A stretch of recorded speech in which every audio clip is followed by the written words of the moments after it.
नमस्कार। जम्मू कश्मीर विधानसभा चुनाव के परिणाम सामने आने से पहले ही बीजेपी को बड़ा झटका लगता दिखाई दे रहा है।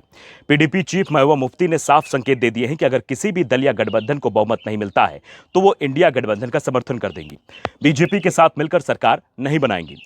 दरअसल जम्मू कश्मीर में इस बार कांग्रेस और नेशनल कॉन्फ्रेंस की सरकार बनती दिखाई दे रही है, लेकिन यह आशंका भी जताई जा रही है कि गठबंधन बहुमत से कुछ सीट पीछे भी रह सकता है। इस बीच पीडीपी का बयान सामने आ गया है।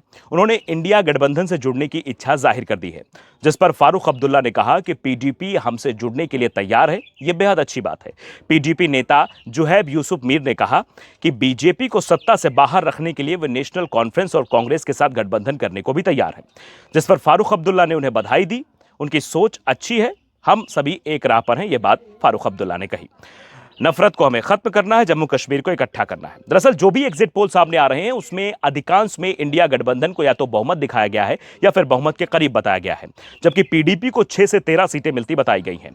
ऐसे में अगर इंडिया गठबंधन बहुमत से पीछे रह जाता है तो फिर पीडीपी की मदद से आसानी से वो सत्ता में आ जाएगा। इस बीच फारूक अब्दुल्ला ने भी साफ कर दिया है कि अगर इंडिया गठबंधन को बहुमत नहीं मिलता है या फिर हम सरकार बनाने से चूक जाते हैं तो ऐसी स्थिति में हम बीजेपी के साथ नहीं जाएंगे। बीजेपी के साथ सरकार बनाने से अच्छा है कि हम विपक्ष में बैठ जाएं। बीजेपी के साथ जो भी जाएगा वो समाप्त हो जाएगा। पीडीपी इसका एक जीता जागता उदाहरण दिखाई दे रही है। जम्मू कश्मीर में पिछले चुनाव 2014 में हुए थे। चुनाव में पीडीपी को सबसे ज्यादा सीट मिली थी तो बीजेपी दूसरे नंबर पर आई थी। बीजेपी ने सबसे पहले नेशनल कॉन्फ्रेंस के साथ मिलकर सरकार बनाने की कोशिश कर दी, लेकिन फारूक अब्दुल्ला ने बीजेपी से गठबंधन करने से साफ इंकार कर दिया, तो बीजेपी ने पीडीपी के साथ मिलकर सरकार बना ली। पीडीपी का 4 साल का सीएम रहा। इसके बाद बीजेपी ने इस सरकार को गिरा दिया। वहां पर राष्ट्रपति शासन लग गया, बाद में राज्य का विभाजन भी कर दिया गया और अब जब चुनाव हो रहे हैं तो पीडीपी बेहद कमजोर स्थिति में दिखाई दे रही है। पार्टी का आधा वोट शेयर कम होना बताया जा रहा है और 10 साल में पहले नंबर से सीधे चौथे नंबर की पार्टी पीडीपी बन गई है।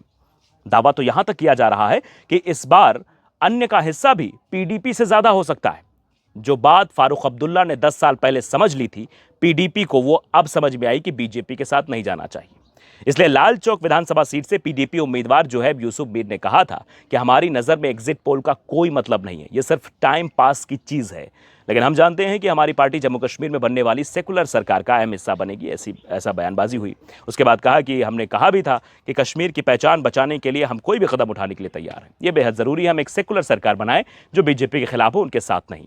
अब साफ है कि इंडिया गठबंधन में पीडीपी के जुड़ने के बाद अब इस बात की भी कोई आशंका नहीं बची है कि जम्मू कश्मीर में इंडिया गठबंधन बहुमत से पीछे छूट सकता है। साफ है बीजेपी का सरकार बनाने का प्रयास शुरू होने से पहले ही फेल होता दिखाई दे रहा है।